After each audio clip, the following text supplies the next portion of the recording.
हाँ तो विद्यार्थियों, कल के वीडियो में आपने देखा था कि वृक्क की संरचना कैसी होती है। वृक्क की संरचना के बारे में आपने देखा था। तो उस संरचना में आपने देखा कि वृक्क के अंदर बहुत सारी छोटी छोटी संरचनाएं पाई जाती है, जिनको मैंने बोला था वृक्काणु या नेफ्रॉन। वृक्काणु या नेफ्रॉन क्या होते हैं? वृक्काणु जो होते हैं, वृक्क के अंदर लगभग 15 लाख, एक वृक्क में 15 लाख वृक्क नलिकाएं पाई जाती हैं, वृक्काणु पाए जाते हैं। और ये जो वृक्काणु होते हैं ये उत्सर्जन की इकाई होते हैं। वृक्क के अंदर उत्सर्जन की जो इकाई होती है उसे क्या कहते हैं? वृक्काणु, जो वृक्क के अंदर मूत्र के निर्माण की प्रक्रिया को पूरा करती है। अब मनुष्य में ये जो मूत्र निर्माण की जो प्रक्रिया होती है ये कैसे कैसे संपन्न होती है, इस चीज़ को हम इस वृक्काणु या नेफ्रॉन की संरचना के द्वारा समझने की कोशिश करेंगे। और आज मैं आपको पढ़ाने जा रहा हूँ नेफ्रॉन की संरचना और मानव में मूत्र का निर्माण किस प्रकार से होता है, वो सारी प्रक्रिया। ठीक है ना? तो सबसे पहले बच्चों, आपको मैं नेफ्रॉन की संरचना के बारे में बता रहा हूँ। आप लोग, उम्मीद है सब अपने घर पर अच्छे होंगे, ठीक होंगे, सब कुशल मंगल तो हैं। Okay, now we start. अब हम शुरू करते हैं वृक्क के अंदर पाए जाने वाले वृक्काणु की संरचना, यानी कि नेफ्रॉन। और कोष्टक में मैं लिख देता हूँ वृक्काणु।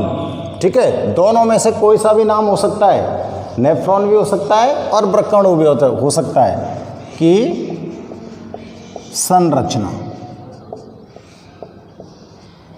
ठीक है, तो देखो सबसे पहले हमको क्या ध्यान में करना है? सबसे पहले हमको ध्यान में करना है कि नेफ्रॉन क्या होते हैं और नेफ्रॉन कहाँ पर उपस्थित होते हैं। तो मैं लिख रहा हूँ नेफ्रॉन वृक्क में उपस्थित, नेफ्रॉन वृक्क में उपस्थित उत्सर्जन की इकाई होते हैं। प्रत्येक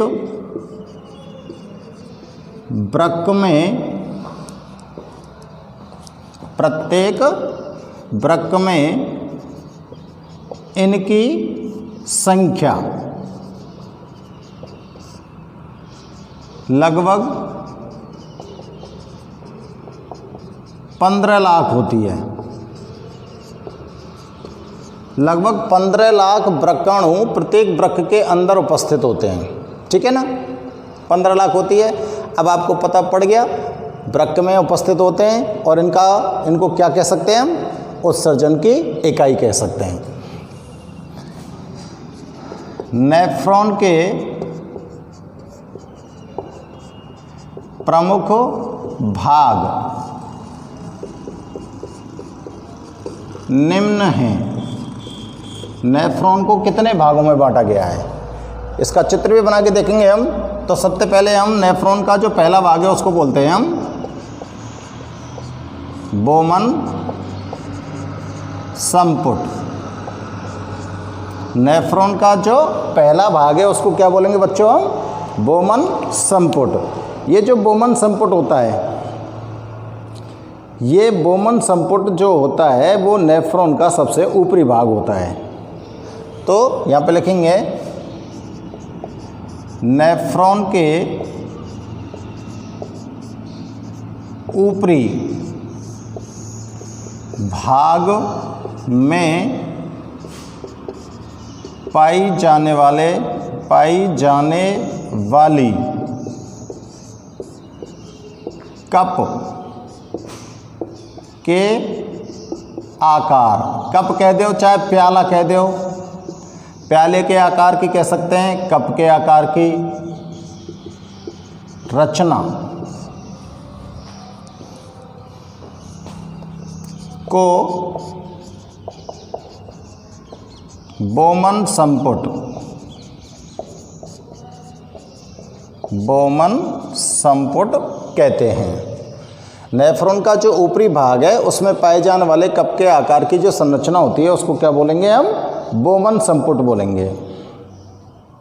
अब इस बोमन संपुट में क्या होता है, देखो कप के आकार की जो संरचनाएं होती हैं उसके अंदर जो रक्त की नलिकाएं हैं वो रक्त की नलिकाएं प्रवेश करती हैं। इसमें अभिवाही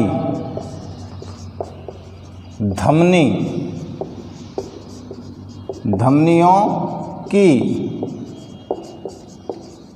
केशिकाओं, अभिवाही धमनी इसके अंदर प्रवेश करती है। रक्त को लाने वाली जो धमनी होती है उसको क्या बोलते हैं? अभिवाही धमनी।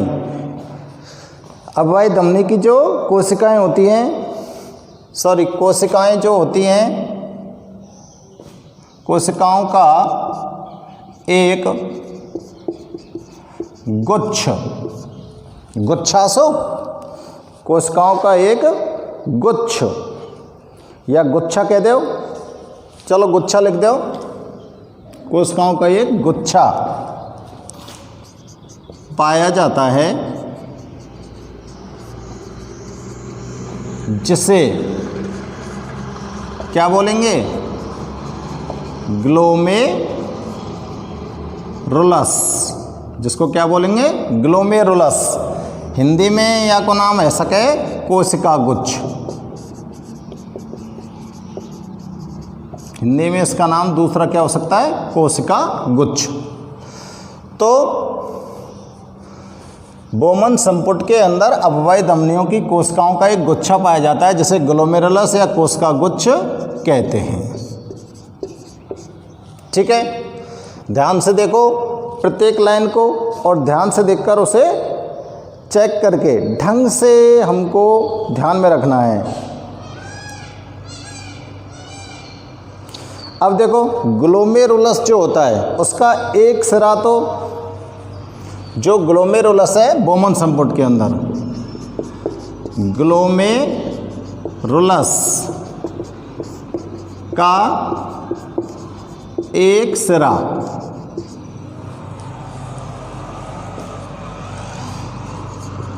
अशुद्ध रक्त लाने वाली, ग्लोमेरुलस का एक सिरा तो अशुद्ध रक्त लाने वाली जो वृक्क धमनी होती है, अशुद्ध रक्त लाने वाली वृक्क धमनी से तथा दूसरा सिरा शुद्ध रक्त को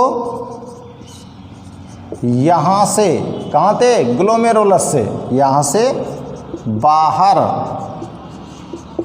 ले जाने वाली,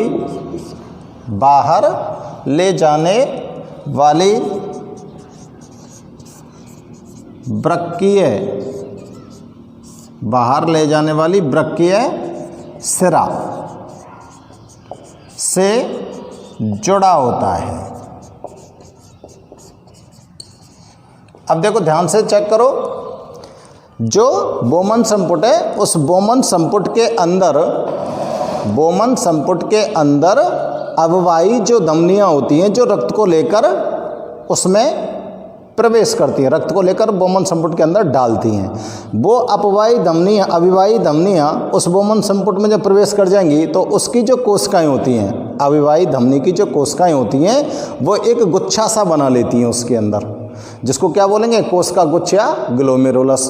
अब ग्लोमेरुलस में अपशिष्ट युक्त गंदा रक्त जाएगा और अपशिष्ट युक्त गंदे रक्त को क्या बोल सकते हैं हम? अशुद्ध रक्त बोल सकते हैं। अशुद्ध रक्त उसके अंदर जाएगा और अशुद्ध रक्त को लेकर कौन जाएंगी? वृक्कीय धमनी जाएंगी। तो जो ग्लोमेरुलस है उसका एक सिरा तो यानी कि ऊपर का सिरा जहाँ से उसके अंदर प्रवेश करेगा क्या? अशुद्ध रक्त। वो तो जुड़ रहा है किससे? वृक्कीय धमनी से, जो अशुद्ध रक्त को लेके आ रही है। और वो अशुद्ध रक्त उस ग्लोमेरुलस के अंदर घूमता है, और घूमता है तो उसके अंदर से सारे अपशिष्ट पदार्थ बाहर निकल जाते हैं। तो रक्त कैसा हो गया? शुद्ध हो गया।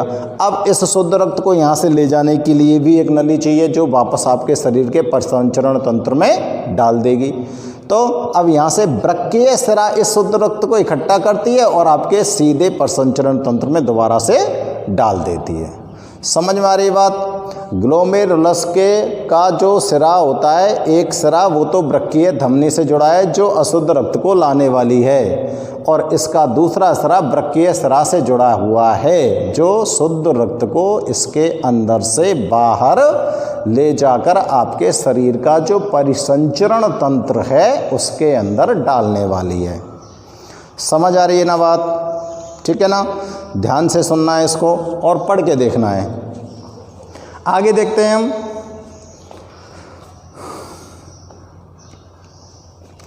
तो ये काम तो किसके अंदर हो गया? बोमन संपुट के अंदर हो गया बेटा। किसके अंदर हो गया? बोमन संपुट के अंदर। अभी मैं इसका चित्र बनाऊंगा और चित्र के अनुसार आपको मैं समझाऊंगा अभी, ठीक है ना? आपको बताऊंगा अभी कि बोमन संपुट कौन सा होता है, उसके अंदर कोशिका गुच्छ कैसा बनता है, और उस ग्लोमेरुलस के अंदर किस तरह से धमनियाँ प्रवेश करती हैं और वहाँ से रक्त को लेकर बाहर निकलती हैं। अब देखो, नेफ्रॉन की संरचना का जो दूसरा मुख्य भाग होता है वो क्या होता है? वृक्कीय नलिका। उसको क्या बोलेंगे आप? वृक्कीय नलिका या वृक्क नलिका बोलते हो। ये बोमन संपुट के पीछे एक नलिका रूपी संरचना होती है। यह है बोमन संपुट के पिछले हिस्से में उपस्थित एक नलिका रूपी संरचना है। क्या है? एक नलिका रूपी संरचना है। इसका एक भाग तो किससे जुड़ा होता है? बोमन संपुट से। समझ में आ रही है ना बात? पिछले हिस्से से शुरू हो रही है तो एक सिरा तो कहीं ते जुड़ रहेगा बोमन संपुट से, और या को दूसरो सिरा कहीं ते जुड़ेगा जिसका दूसरा सिरा मूत्र एकत्र करने वाली वाहिनी, जाते कहें हम मूत्र वाहिनी, वाहिनी से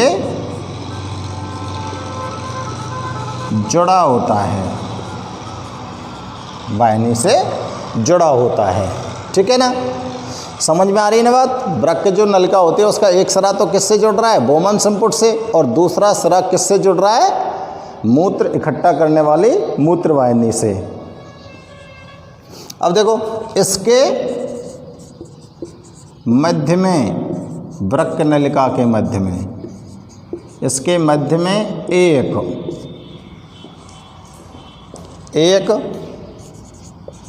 हेयर पिन नुमा रचना पाई जाती है,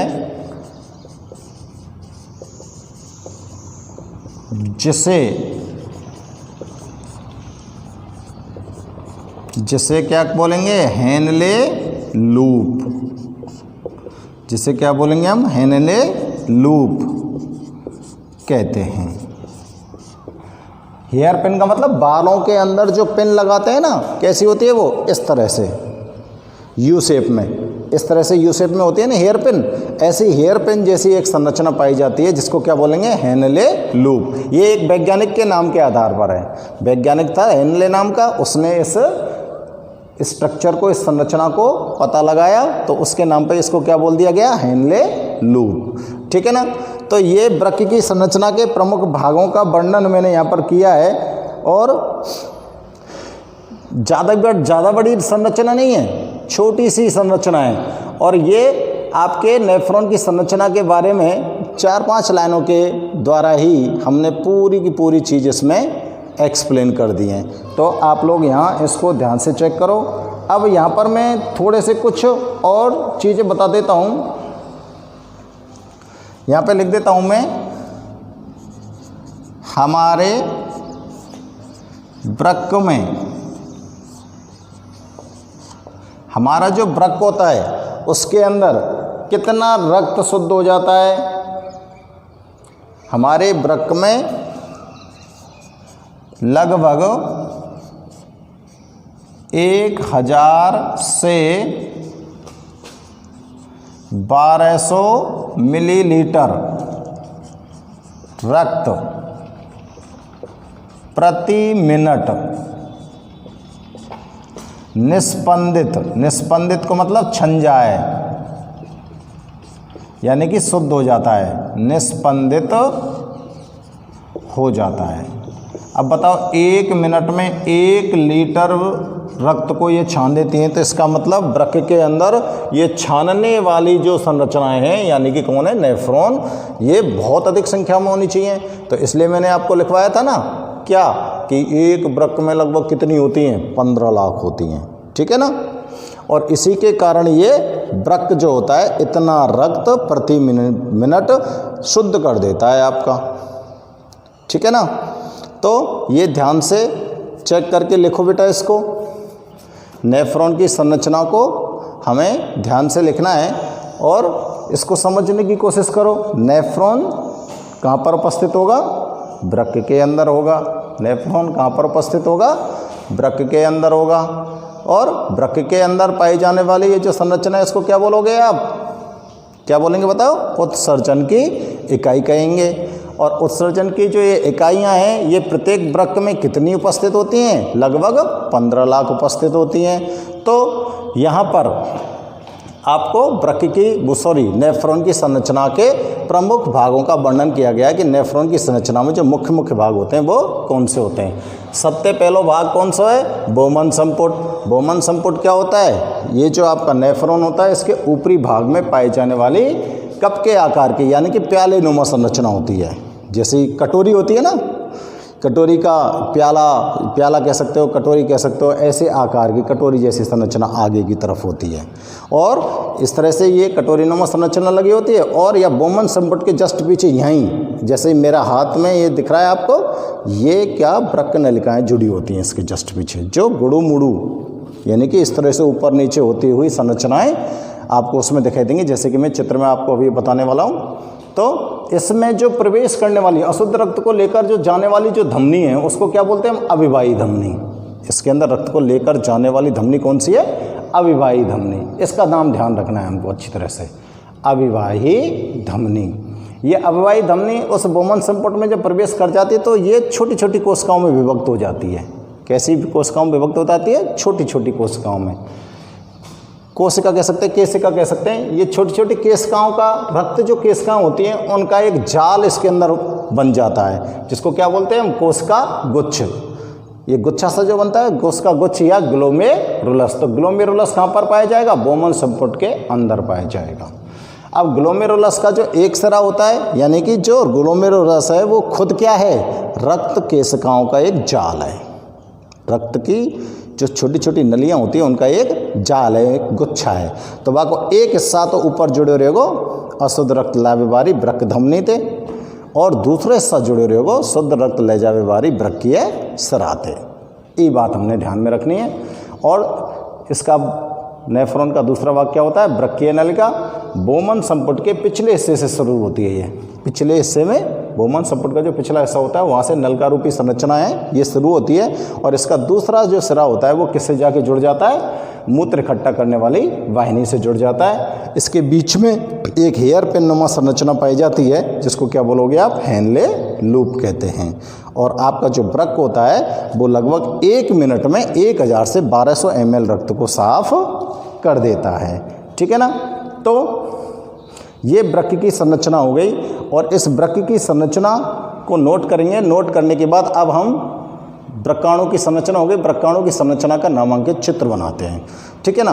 और चित्र बनाने के बाद फिर हम वर्णन करेंगे कि इस नेफ्रॉन के द्वारा मूत्र का निर्माण किस प्रकार से किया जाता है। तो ध्यान से लिखो बेटा इसको, और नोट करने के बाद अब हम देखते हैं इसकी संरचना का नामांकित चित्र। ठीक है, चलो स्टार्ट करते हैं वृक्काणु की संरचना का नामांकित चित्र बनाना।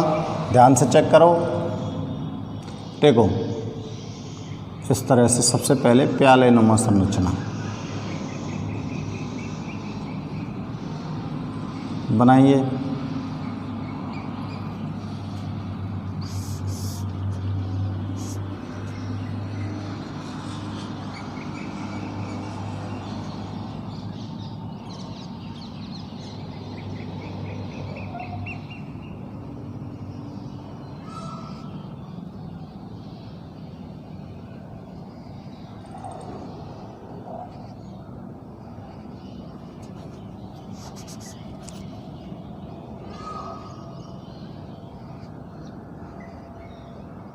ये इसका पश्च भाग हो गया, ठीक है ना। अब इसके इस पश्च भाग से नली निकालनी है आपको।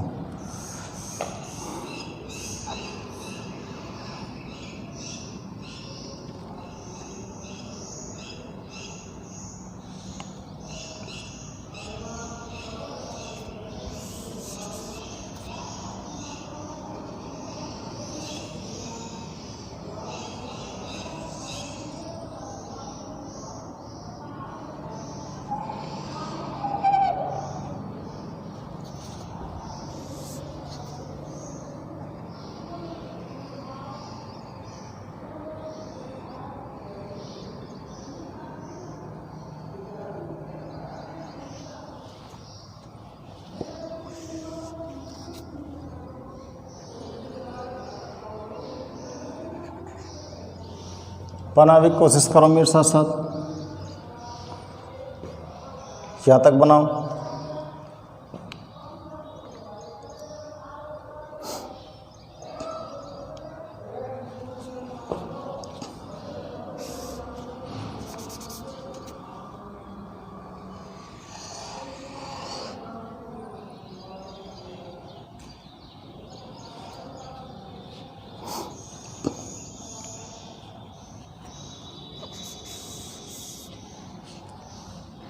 यहाँ तक हो गया। अब इसके बाद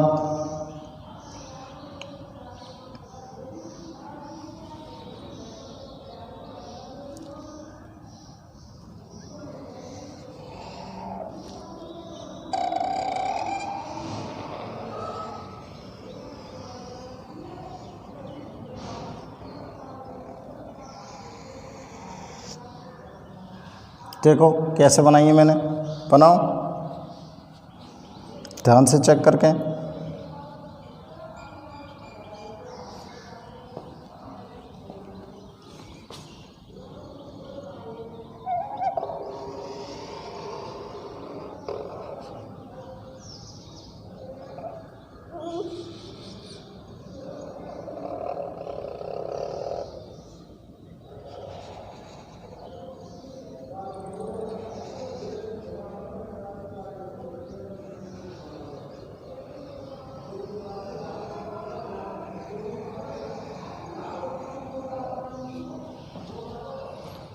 ठीक है,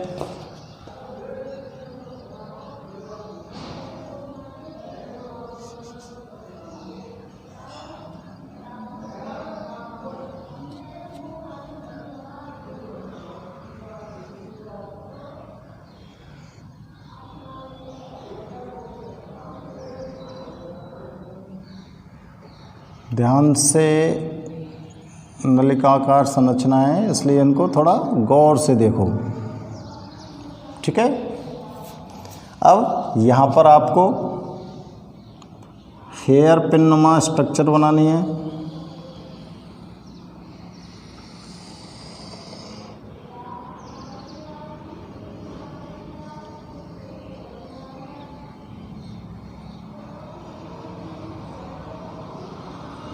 देखो हेयर पिन नुमा संरचना,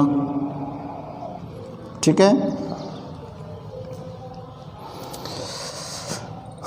अब इस संरचना को आगे बढ़ाओ।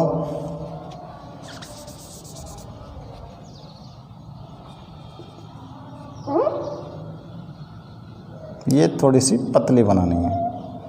अब यहाँ से इसको मोटा कर देते हैं इस तरह से, ठीक है। अब मोटा करने के बाद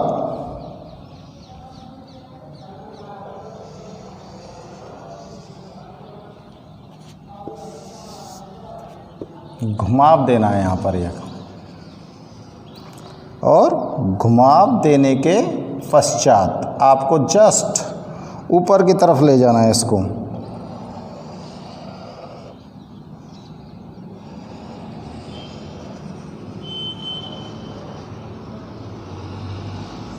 इस तरह से लाना है।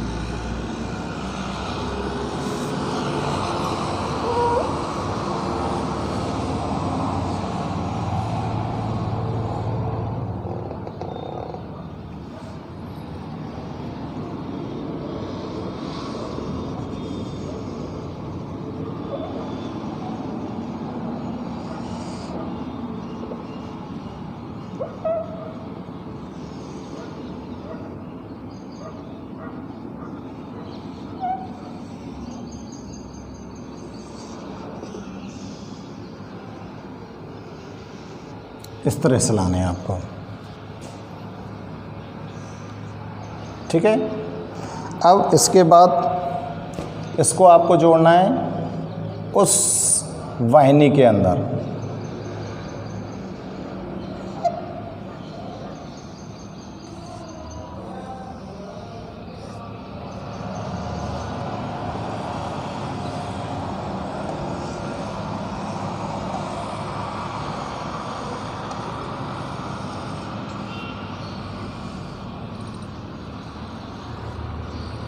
मूत्र वाहिनी के अंदर। अब यहाँ पे मैंने जो तमाम ये भाग छोड़े हैं, ये वाले भाग, ये भाग इसलिए छोड़े हैं क्योंकि ये जो वृक्काणु हैं, मूत्र नलिका तो आपकी इसमें एक ही होती है, लेकिन ये वृक्काणु जो होते हैं बहुत सारे होते हैं संख्या में, तो ये सब इससे जुड़ जाएंगे, ठीक है ना।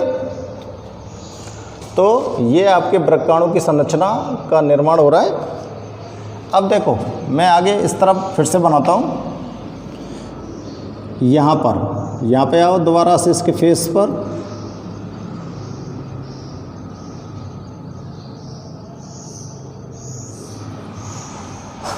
इसमें रक्त ले जाने वाली धमनी और रक्त लाने वाली धमनी, इस तरह से।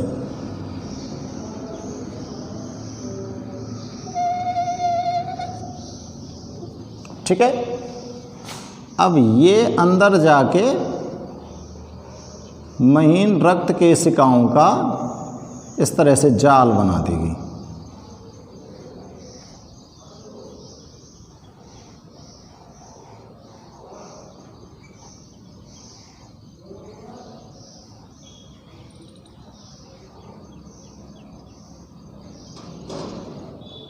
इस तरह से रक्त केशिकाओं का जाल बन गया।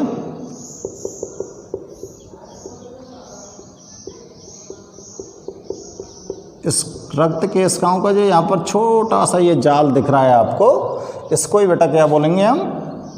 इसको ही बोलेंगे हम ग्लोमेरुलस। देखो इसको मैं थोड़ा सा ठीक से बना देता हूँ।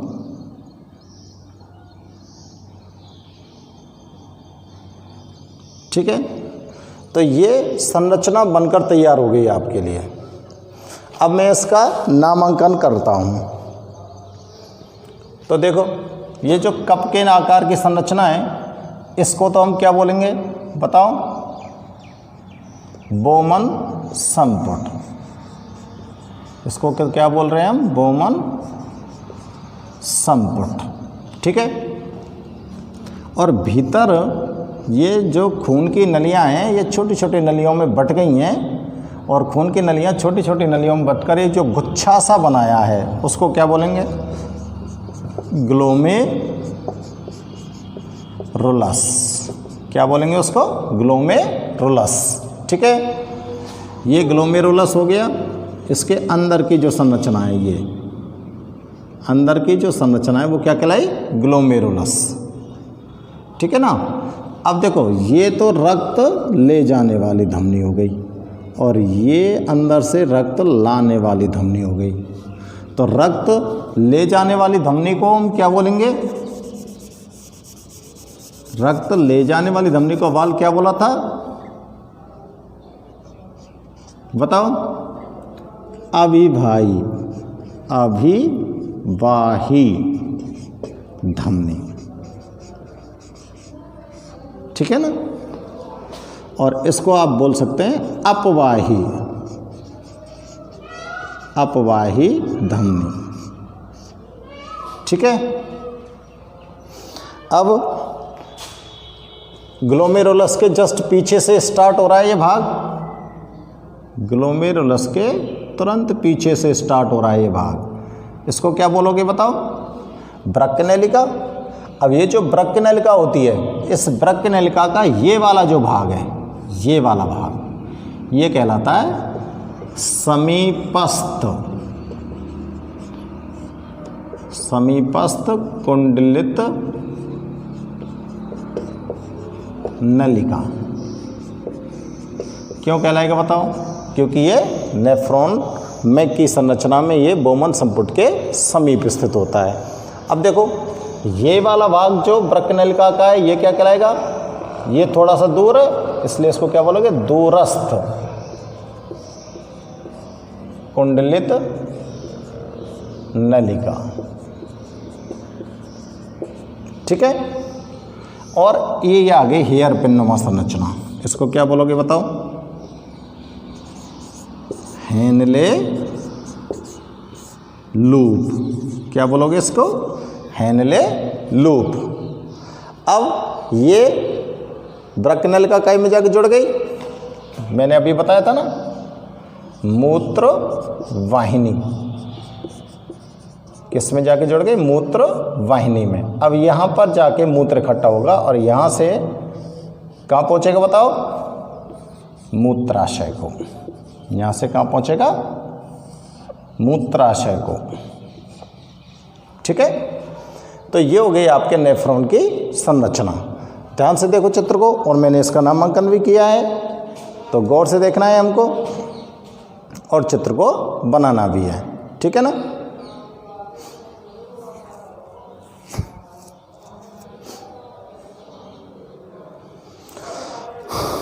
बनाइए चित्र को ठीक से।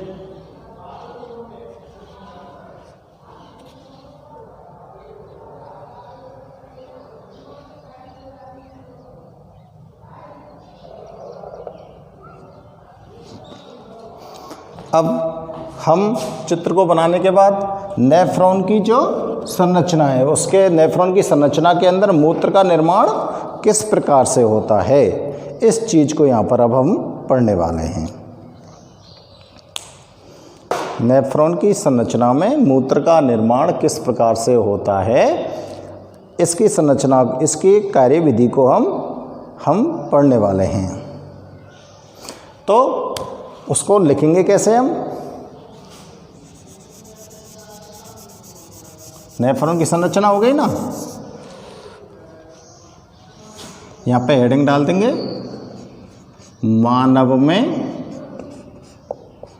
मूत्र निर्माण की प्रक्रिया।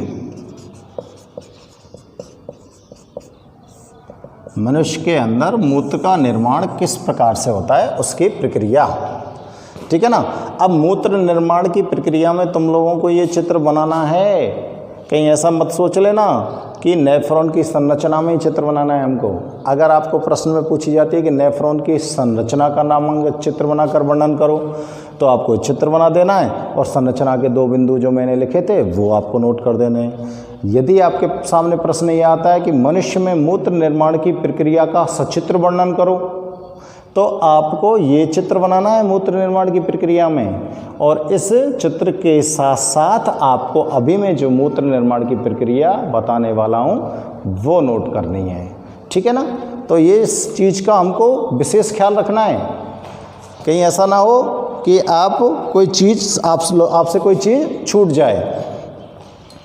तो देखो, ये जो वृक्काणु की संरचना होती है, इस वृक्काणु की संरचना में मूत्र का जो निर्माण होता है, वो मूत्र का निर्माण चरणों में बांट लेते हैं हम इसको, कई चरणों में होता है, ठीक है ना।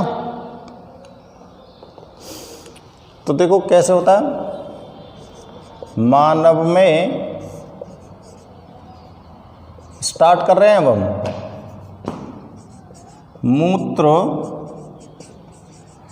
निर्माण की प्रक्रिया को मानव में, ये सब नोट कर लेना बेटा, मूत्र निर्माण की प्रक्रिया को निम्न 3 चरणों में बांटा गया है, ठीक है। कितने चरणों में बांटा गया है? 3 चरणों में। ये डायग्राम का सिस्टम आप अलग रखना, ठीक है ना। 3 चरण कौन कौन से हैं बताओ। मैं 3 के नाम लिख दूँ। परा निस्यंदन पहला चरण, दूसरा पुनः अवशोषण और तीसरा चरण है श्रवण। ये 3 चरणों का आपको वर्णन करना है, ठीक है ना। तो पहला मैं लिख रहा हूं परा निस्यंदन। इसको अंग्रेजी में बोलेंगे बेटा अल्ट्रा फिल्ट्रेशन, यानी कि बड़ी महीन कोई चीज़ होती है, उसको आप छानते हो तो उसको बोलते हैं अल्ट्रा फिल्ट्रेशन, ठीक है ना। बहुत ही महीन चीज़। अब आपके खून के अंदर बहुत ही महीन चीज़ें उपस्थित होंगी कि नहीं होंगी, ठीक है ना।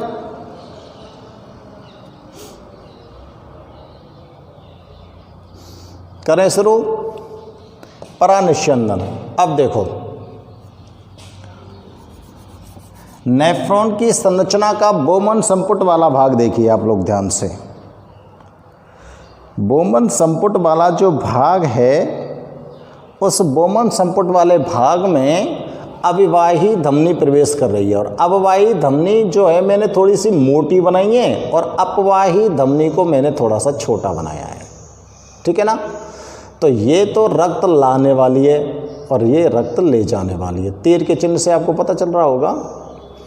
अब खून इसके अंदर जा तो बड़े पाइप से रहा है, खून जाने का पाइप जो है वो तो है बड़ा और बाहर निकलने का जो पाइप है वो है छोटा।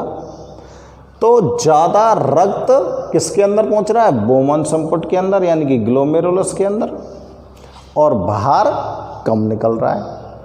तो रक्त ले जाने वाली अविवाही धमनी का जो व्यास है वो रक्त लाने वाली, शुद्ध रक्त को लाने वाली अपवाही धमनी से बड़ा होता है।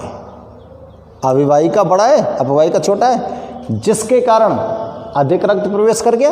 अब अधिक रक्त प्रवेश कर गया तो या के अंदर रक्त का दाब बढ़ जाएगा। क्या हो जाएगा? रक्त का दाब बढ़ जाएगा। जब रक्त का दाब बढ़ जाएगा तो इसके अंदर फिल्ट्रेशन की प्रक्रिया होगी, प्रेशर के कारण, ब्लड प्रेशर के कारण यहाँ पर फिल्टर होना स्टार्ट हो जाएगा। और जब ये फिल्टर होना स्टार्ट होगा तो खून के अंदर जितने भी पदार्थ हैं, खून में जितने भी पदार्थ हैं, चाहे वे आवश्यक पोषक पदार्थ हों, चाहे वे और कोई पदार्थ हों, चाहे वे अवशिष्ट पदार्थ हो, सब के सब छन जाएंगे। सभी पदार्थ कैसे हो जाएंगे? छन जाएंगे। इसको ही बोलते हैं छनने की प्रक्रिया या परानिस्यंदन या अल्ट्रा फिल्ट्रेशन। समझ में आ रही है ना बात? ठीक है ना। तो मैं नोट कर रहा हूँ, देखो। बोमन संपुट में रक्त ले जाने वाली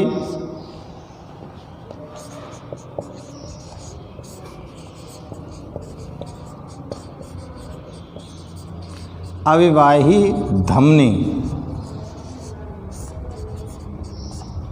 का व्यास, रक्त ले जाने वाली, यहाँ पर और जोड़ देता हूँ, अपशिष्ट युक्त रक्त ले जाने वाली या अशुद्ध रक्त को ले जाने वाली, बोमन संपुट में अशुद्ध रक्त को ले जाने वाली के शब्द जोड़ देता हूँ, या अपशिष्ट युक्त, अपशिष्ट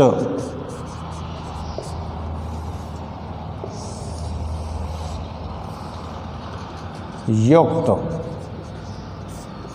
रक्त को, अपशिष्ट युक्त रक्त को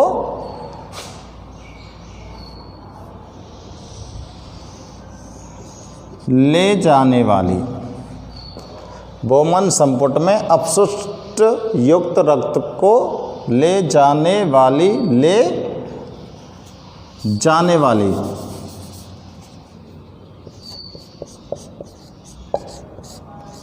ले जाने वाली अविवाही धमनी का व्यास शुद्ध रक्त को बाहर लाने वाली कौन सी है? अपवाही धमनी।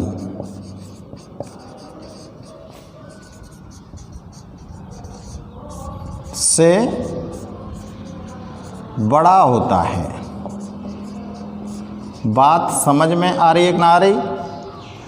ये रक्त को ले जाने वाली है, इसका व्यास बड़ा है, और ये रक्त को लाने वाली है, इसका व्यास छोटा है। इसके अंदर अपशिष्ट युक्त गंदा रक्त जा रहा है, इसके अंदर से शुद्ध रक्त बाहर निकल रहा है। ठीक है ना? ये चीज़ समझ आ रही होगी। अपवाही धमनी से बड़ा होता है, जिसके कारण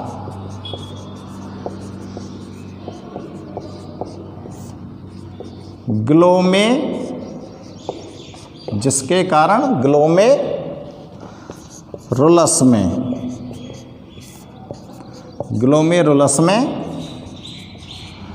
रक्त का दाब बढ़ जाता है। रक्त का दाब क्या हो गया? बढ़ गया। रक्त का दाब बढ़ जाता है और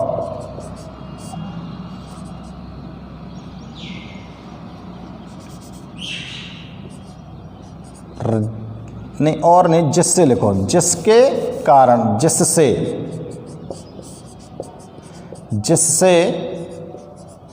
रक्त में उपस्थित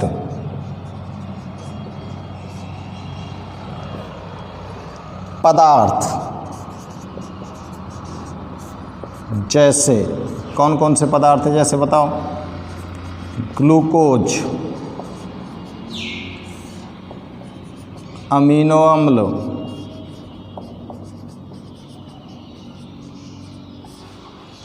खनिज लवण,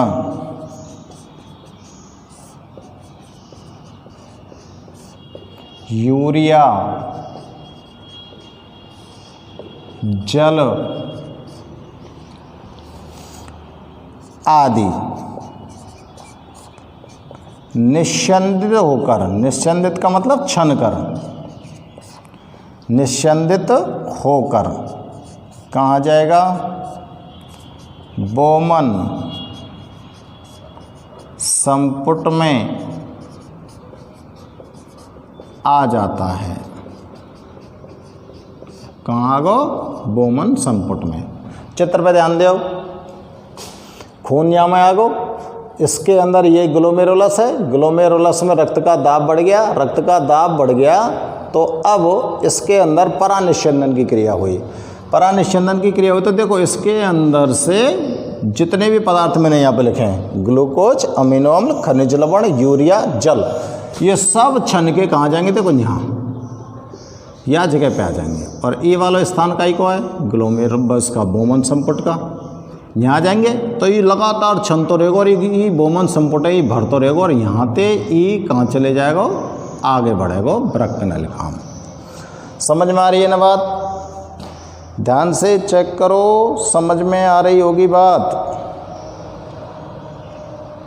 ठीक है, ये सारी चीज़ें निकल गई और वह शुद्ध रक्त कौन ले गई? यहाँ पे अपवाही धमनी ले जाएगी शुद्ध रक्त को।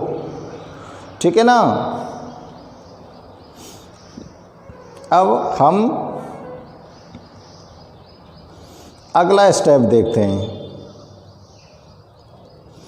अगले स्टेप में ये जितने भी पदार्थ हैं जो यहाँ बोमन संपुट में निकले हैं, ये यहाँ से आगे बढ़ेंगे। तो अगला स्टेप हमारा क्या है? पुनः अपशोषण। क्योंकि सभी आवश्यक पोषक पदार्थ रक्त में ते छन गए। इसको अंग्रेजी में बोलेंगे रीएब्जॉर्प्शन। रीएब्जॉर्प्शन।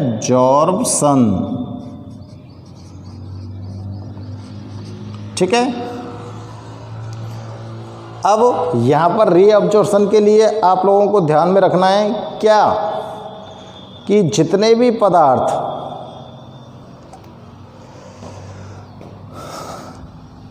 तो मैं लिख रहा हूँ बोमन संपुट से निस्यंदित पदार्थ कहाँ पहुँचेंगे? वृक्क नलिका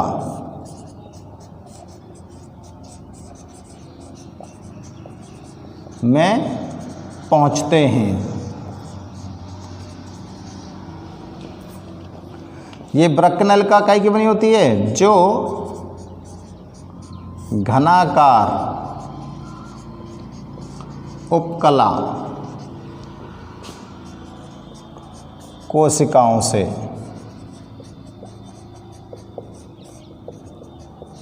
बनी होती है।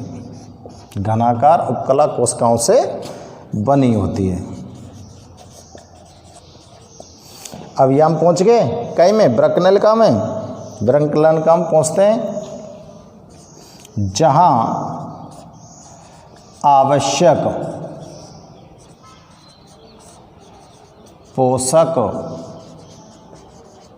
पदार्थ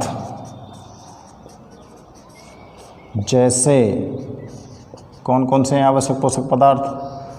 ग्लूकोज, अमीनो अम्ल,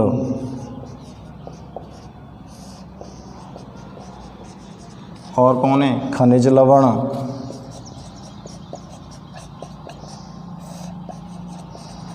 और जल आदि का पुनः अवशोषण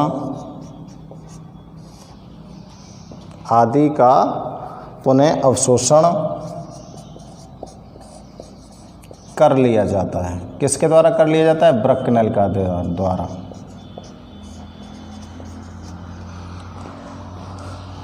अतः वृक्क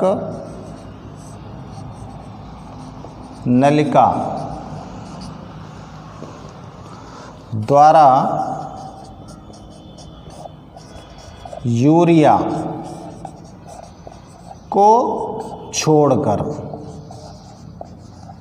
यूरिया तो अपशिष्ट है, यूरिया को छोड़कर लगभग 99% निस्यंदित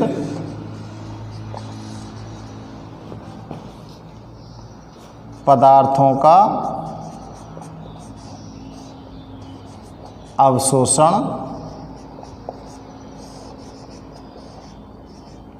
कर पुनः कहाँ कर देगी? पुनः रक्त में। पुनः कहाँ छोड़ दिए जाएंगे? पुनः रक्त में छोड़ देती है। इसके सारे रक्त की नलिकाएं टच होती हैं, बहुत सारी रक्त की नलियाँ लगी होती हैं, यानी कि ये सारे पदार्थों का अवशोषण कर लिया और अवशोषण करने के बाद दोबारा से इनको कहाँ पर छोड़ दिया, रक्त में, क्योंकि वहीं ज़रूरत है इनकी, रक्त में ही, ठीक है ना। तो ये वृक्क नलिका का काम हो गया और ये कौन सा स्टेप हो गया आपका, दूसरा, और दूसरे स्टेप का नाम क्या हो गया, पुनः अवशोषण, ठीक है ना। पहला स्टेप क्या था आपका, परानिस्यंदन, समझ में आ रहा है ना। अब हमारा तीसरा स्टेप आ गया, कौन सा, श्रवण, ठीक है। श्रवण आपका ये नोट हो गया होगा, अगर ये नोट हो गया तो मैं इसको थोड़ा सा मिटा देता हूँ, साफ कर रहा हूँ मैं बोर्ड को। अगर आपने नोट नहीं किया है तो आप इसका स्क्रीनशॉट ले लीजिए तुरंत प्रभाव से, या तो आप नोट करिए या फिर इसका आप स्क्रीनशॉट ले लीजिए। मैं इसको इरेज कर रहा हूँ, मिटा रहा हूँ। तो देखो अब हम तीसरा स्टेप लिखने वाले हैं, और तीसरा स्टेप हमारा कौन सा है बच्चों, बताओ, तीसरा स्टेप कौन सा है, शाबाश, तीसरा स्टेप हमारा क्या है, श्रवण।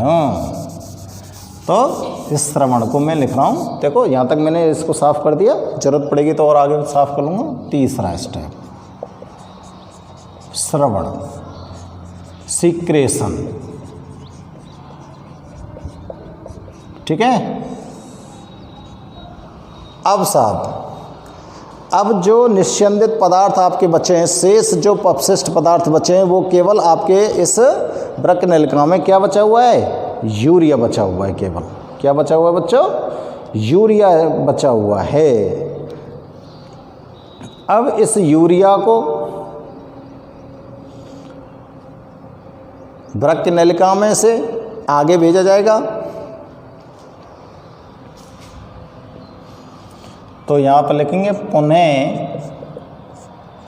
अवशोषण के पश्चात शेष बचे अपशिष्ट तरल को, जो अपशिष्ट तरल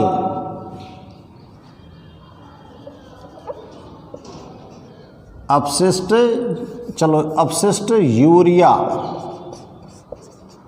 युक्त तरल को क्या बोल सकते हो बताओ, मूत्र, क्या कह सकते हैं, मूत्र कहते हैं।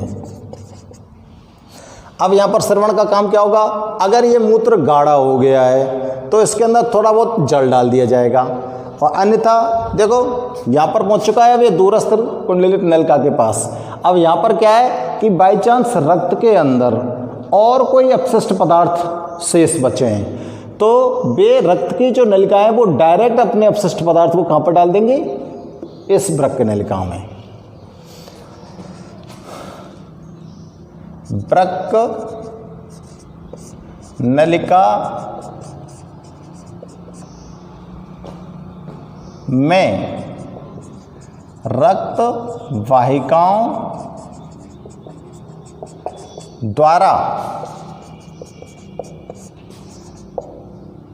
बचे अपशिष्टों को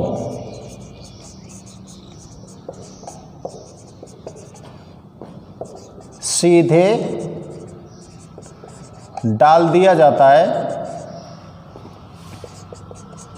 सीधे ही इसके अंदर डाल दिया जाएगा, ठीक है ना। कोई अपशिष्ट अगर बच रहा है सीधे डाल दिया जाता है,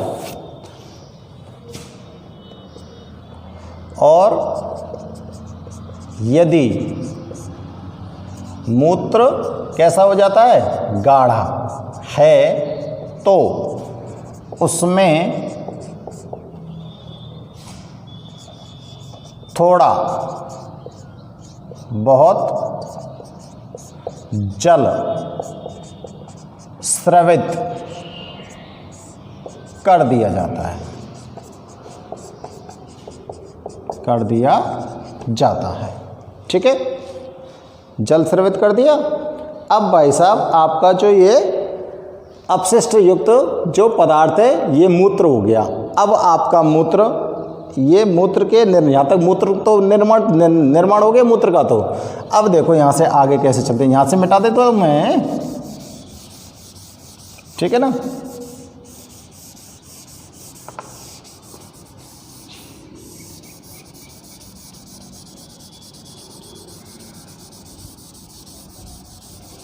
क्योंकि अब यहाँ से आगे मूत्र कहाँ पहुँचेगा, मूत्रवाहिनी में, और मूत्रवाहिनी से कहाँ पहुँच जाएगा, मूत्राशय में, और मूत्राशय जब फुल भर जाएगा तो तंत्रिकाओं द्वारा इसकी सूचना कहाँ पहुँचेगी, आपके मस्तिष्क को, और मस्तिष्क द्वारा इसको संदेश भेज दिया जाएगा और फिर मूत्र को बाहर निकाल दिया जाएगा। यह मूत्र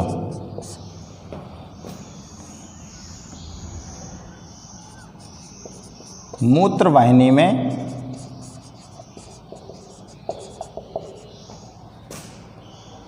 पहुंचता है, जहां से इसे मूत्राशय में एकत्रित किया जाता है। मूत्रवाहिनी ने कहाँ पहुँचा दिया, मूत्राशय को, और मूत्राशय में एकत्रित है को। अब मूत्राशय में पर्याप्त मूत्र जमा होने पर, जब पर्याप्त मूत्र जमा हो जाएगा, जमा होने पर ऐच्छिक पेशियों को, ऐच्छिक पेशियों को, जो ऐच्छिक पेशियाँ होती हैं केंद्रीय मूत्राशय की ऐच्छिक पेशियाँ हैं, तंत्रिका तंत्र द्वारा संदेश प्राप्त होता है। ऐच्छिक पेशियों को केंद्रीय तंत्र का संदेश प्राप्त होता है। जब इसका संदेश प्राप्त हो जाएगा तो मूत्राशय में क्या होगा, संकुचन होगा। संकुचन होता है।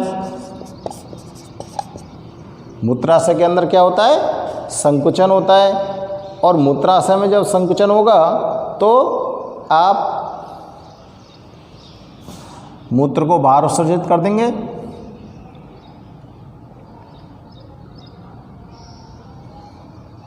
जिससे मूत्र का उत्सर्जन होता है, यानी कि शरीर से बाहर निकल गो, ठीक है ना।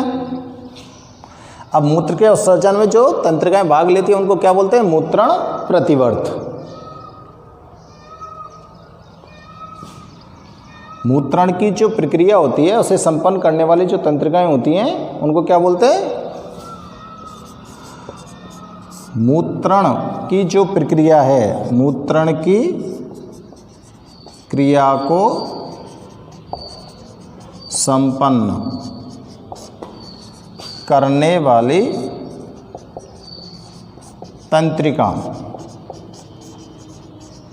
तंत्रिकाएं मूत्रण प्रतिवर्त कहलाती हैं।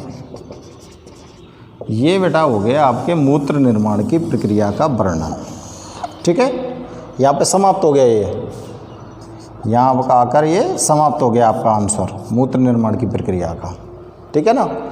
तो ध्यान से चेक करो और नोट करो इसको और समझने की कोशिश करो, चित्र के अनुसार इसे समझने की कोशिश करनी है। सबसे पहले अववाही धमनी रक्त लेके आई, ये बड़ी होती है, ये छोटी होती है। इसके अंदर रक्त का दाब बढ़ गया, ग्लोमेरुलस में रक्त का दाब बढ़ गया तो रक्त के अंदर उपस्थित ग्लूकोज, अमीनो अम्ल, खनिज लवण और जल और यूरिया छन के कहाँ गए? ये आगे बोमन संपुट में। अब बोमन संपुट से ये जो छनित पदार्थ है कहाँ पहुँच गए? वृक्क नलिका में। वृक्क नलिका के अंदर क्या होगा? पुनः अवशोषण की क्रिया होगी। पुनः अवशोषण की क्रिया में क्या होगा? जितने भी आवश्यक पोषक पदार्थ होते हैं उन सभी का दोबारा से अवशोषण हो जाएगा, यानी कि लगभग 99% जो निस्यंदित पदार्थ होते हैं उनका अवशोषण हो जाता है और केवल क्या शेष बचता है? यूरिया इस वृक्क नलिका के अंदर शेष बचता है। अब इस वृक्क नलिका के अंदर केवल यूरिया घूम रहा है, ठीक है ना। अब इस यूरिया जो अपशिष्ट युक्त पदार्थ है यूरिया, उसके अंदर थोड़ा बहुत जल उपस्थित होता है। अब ये इस नलिका में आगे बढ़ता है तो फिर श्रवण की क्रिया होती है। श्रवण की क्रिया के अंतर्गत क्या होता है कि इस भाग में यहाँ पर और रक्त की नलिकाएं इससे अटैच होती हैं, इससे जुड़ी होती हैं और ये रक्त की नलिकाओं, अगर रक्त के अंदर और कोई अपशिष्ट पदार्थ बचा हुआ है तो वो इसके अंदर स्रवित कर देती हैं। और अगर आपका मूत्र थोड़ा सा गाढ़ा है तो इसके अंदर थोड़ा बहुत पानी डाल दिया जाता है और फिर बूंद बूंद करके और फिर यहाँ पर मूत्र वाहिनी के अंदर ये मूत्र आता है और यहाँ से बूंद बूंद करके ये मूत्र जो होता है ये मूत्राशय में जाके इकट्ठा हो जाता है। मूत्राशय में जाके जब इकट्ठा हो जाएगा तो पर्याप्त मूत्र जब जमा हो जाएगा तो इसकी सूचना केंद्रीय तंत्रिका तंत्र को मिलेगी और केंद्रीय तंत्रिका तंत्र अपने ऐच्छिक पेशियों को सूचना देगा। ऐच्छिक पेशियां जो होंगी इस मूत्राशय में संकुचन करेंगी और संकुचन करने के कारण आप मूत्राशय से मूत्र को बाहर उत्सर्जित कर दोगे। अब मूत्रण की इस प्रक्रिया को संपन्न करने वाली जो तंत्रिकाएं होती हैं उनको क्या बोलते हैं? मूत्रण प्रतिवर्त बोलते हैं। तो ये पूरी प्रक्रिया हो गई मनुष्य के अंदर मूत्र निर्माण की। तो ध्यान से नोट करना है और चेक करो बेटा इसको ठीक ढंग से। और नहीं लिख पाओ तो स्क्रीनशॉट ले लो बेटा एक बार इसका, ठीक है? ओके।